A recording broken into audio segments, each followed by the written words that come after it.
Hey, yo, what's up, YouTube, man? It's your boy, Ashton Jackson, and in today's video, I'm going to be talking about the Dallas Cowboys. Best 5 offensive line is going to dictate our success. I understand that quarterback play has to be involved. It has to be on par. Coaching staff has to be a lot better. We have to be healthy. A lot of things have to help us. Matchups have to be well, everything like that. We have to be a lot better as a team from an offensive scheme, running standpoint. We have to be better at the point of attack on defensively. So I understand that we have a lot of things that we have to fix on that can determine our success.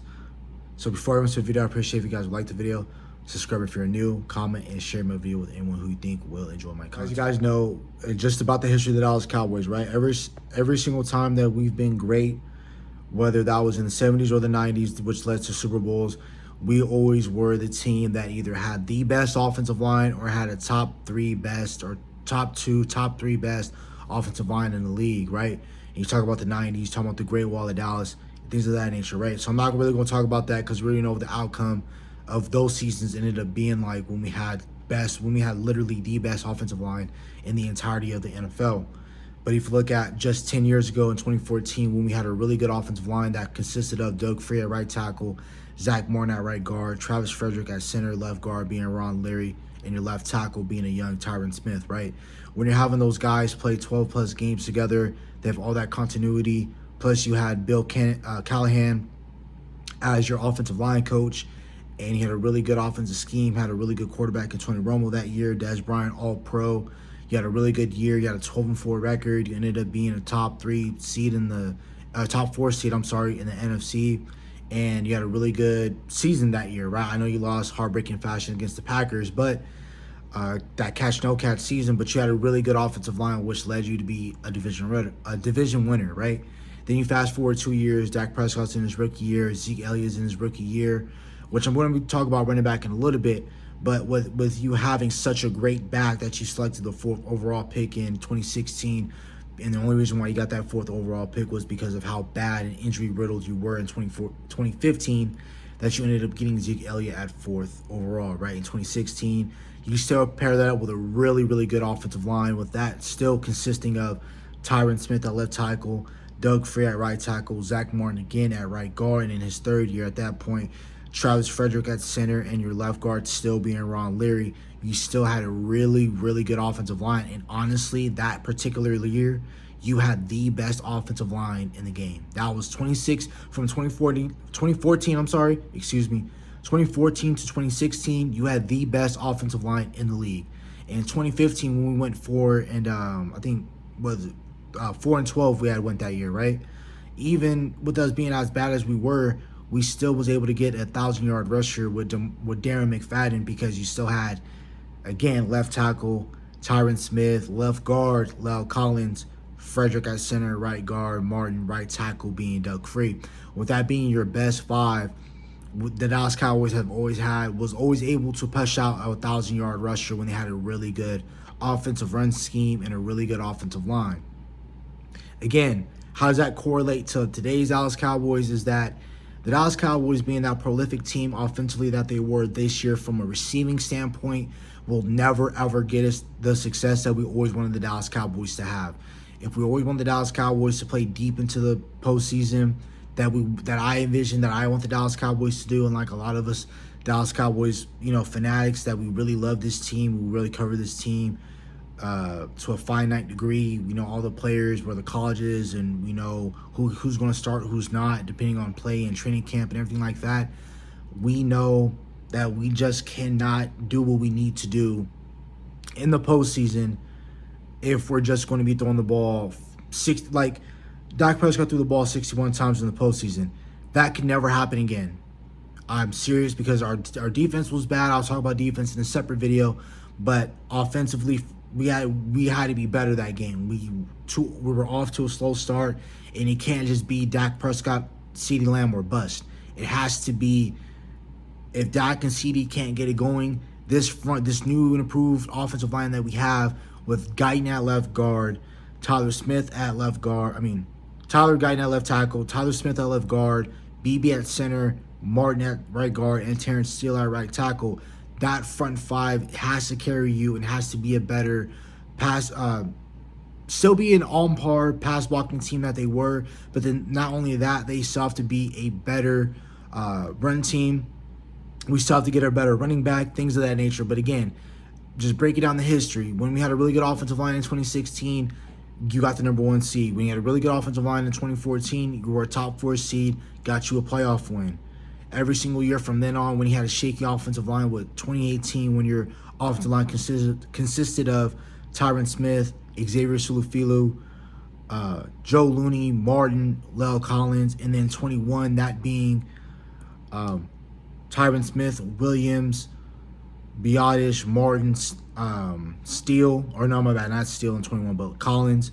Then 22, in the playoffs, you had a bunch of different all-line combinations because, again, Tyron Smith had went down.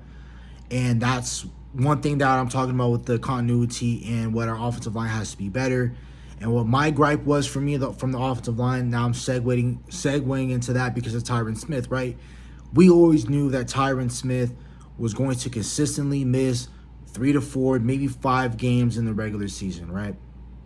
We knew that if he missed anywhere from 2 to more games in December, that was going to cost us, come down to the playoff seeding, because there was going to be a game that he missed that we could not recover from because we're playing a lot of playoff teams in December and they're making that late push to make the playoffs or secure the division or secure their conference. So we're playing a lot of top opponents in December, right?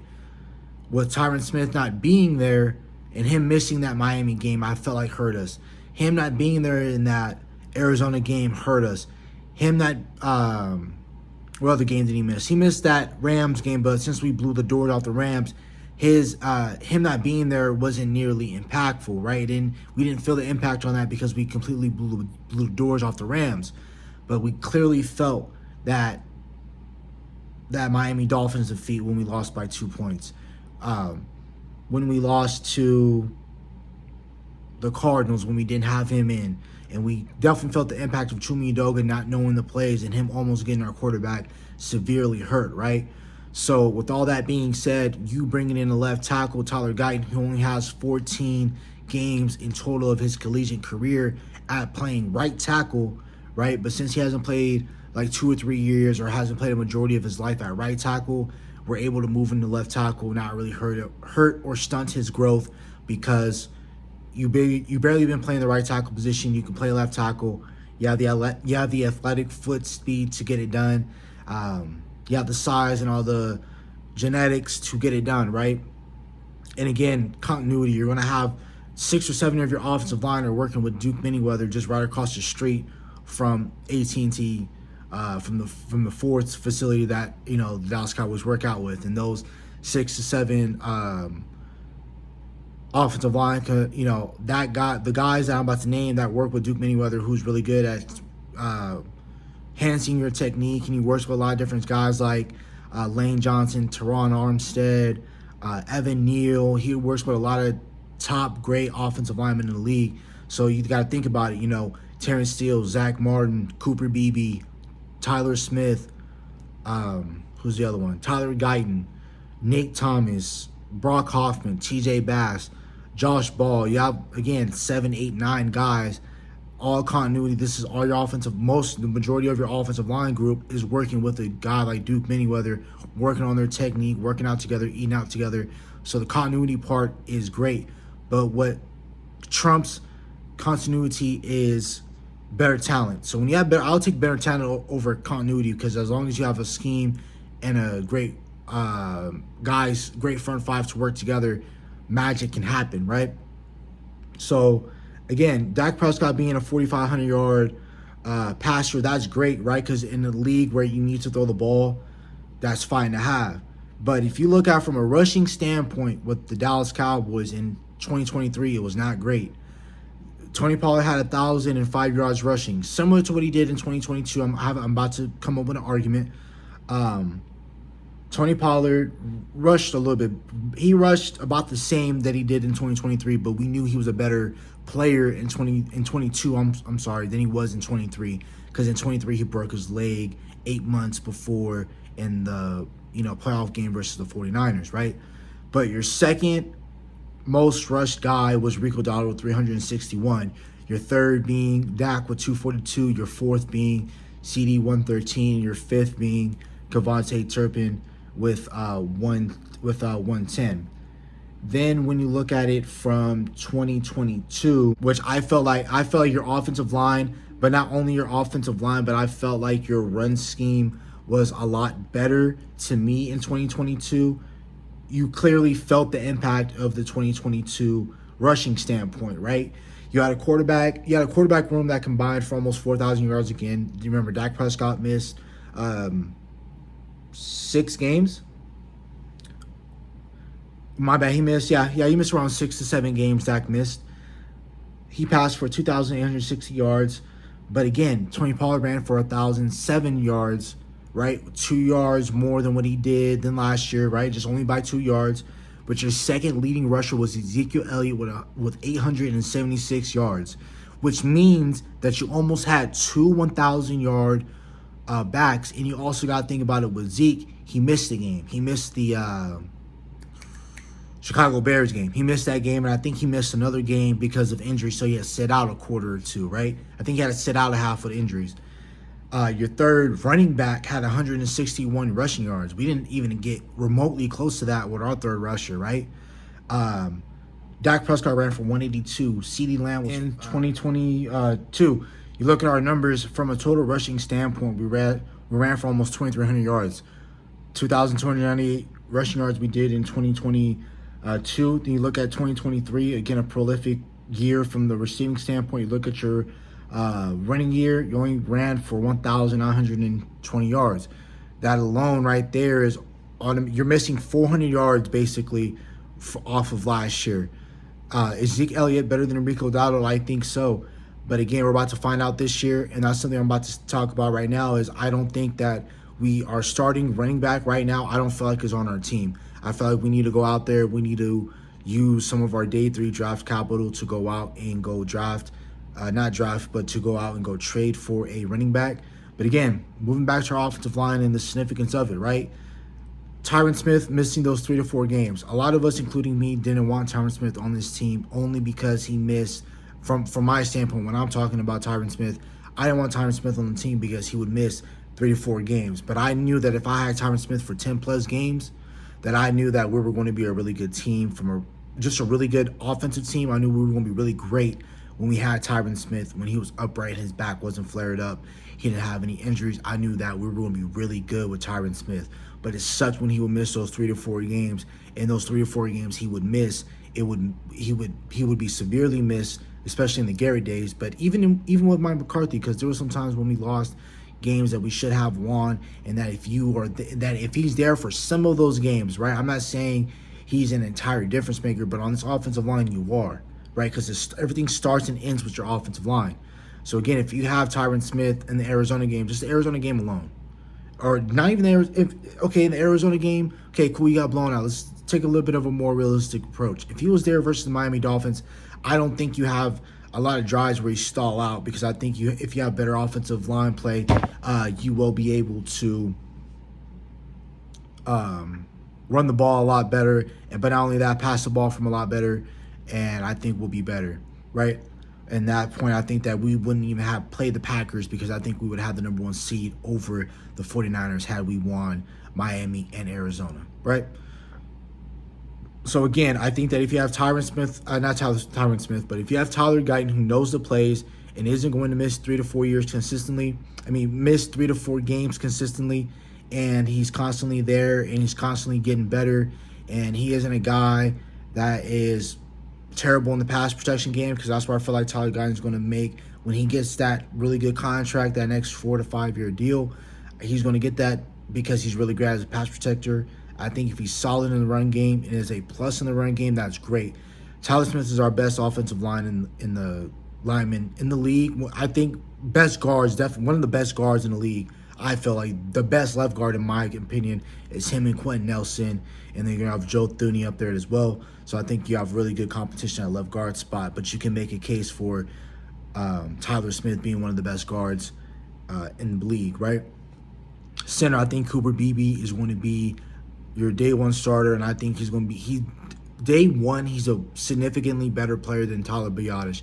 He's going to be able to deal with A gap, block the mic, get to second level, and his second level presence, since he's so athletic, he can get to the second level and mow down your linebackers and literally dirt people and throw people into the ground and get on them to where they're not going to be able to get off that ground. I think that we'll be able to get a lot of more explosive plays if we find an explosive back that can deal with these lanes and these holes, right? Because I feel like if you open up these lanes and these holes, I think with a guy like Zeke Elliott, he can easily get you 5 yards. But we need that explosive younger back, or not even a younger back, just a more explosive back that can take what Zeke normally would do in a 5 to 6 yard span. Let's see if we can get that with a 7 or an 8, or maybe even a 10 or 11, or even a touchdown if we get a more of an explosive player, right? My next video I will be talking about, after talking about Maurice Lewifau, I will be talking about trade targets for running back, right?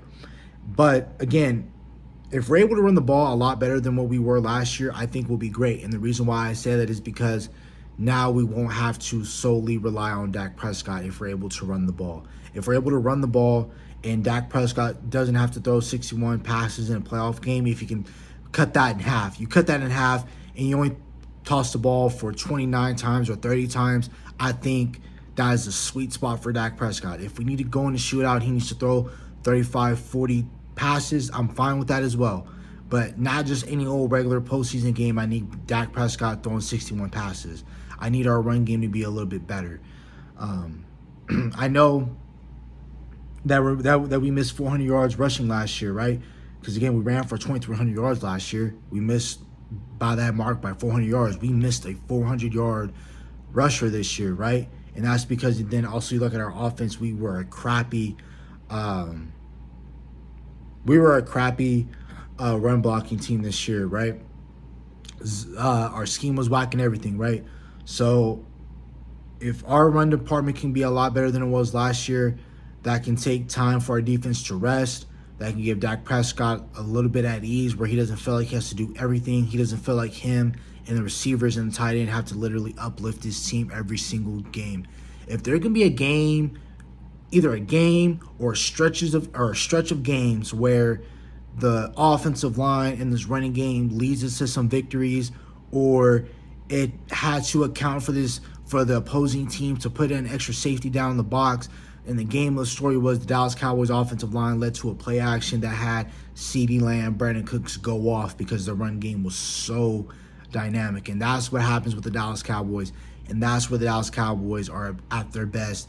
And I will never take the Dallas Cowboys seriously if they're a team that if they have a quarterback that has 5,000 yards, it has a receiver that has 1,800 yards receiving, because I just know that one thing you're going to tell me is that you can pass the ball really well. But what happens if I go in a too high shell and I'm not going to let you get the deep ball. I'm not going to let you get those deep crosser routes. Now what are you going to do? Can you run the ball with me with only 6 people in the box? Because the Dallas Cowboys couldn't do that last year in the playoff game. They couldn't do that in games versus Buffalo, in games versus Arizona. You couldn't run the ball versus the Niners, right? So if you're able to run the ball in some of these games, you couldn't, even though you won that game versus Detroit, if you were able to win that game, you win the game 20-10, 20-17, 20-13. You win that game, and there's no controversial play if you're able to run the ball out, right? So if we're able to run the ball, running the ball protects your quarterback from having to throw the ball 30 more times. Running the ball has your defense and has your star pass rusher, your 2-star corners, and your really star-studded secondary to rest and game plan together, and you have your defensive linemen breathe and get some air and everything like that. If you're able to just run the ball better, if you're able to run the ball better, guy knows the plays, he's healthy. Tyler Smith still plays at his best. Cooper Beebe is better than Tyler Biadasz automatically day one. Zach Martin is better than he was last year because he has training camp and a full offseason of work. Terrence Steele is a full year and 9 months removed from his ACL injury. We will be fine, and I think that we'll be a better team if this offensive line can be anything close to 2016, 2014, 2015. That's about it for the video. Hope you guys have a nice day. Stay safe, stay blessed. Bye.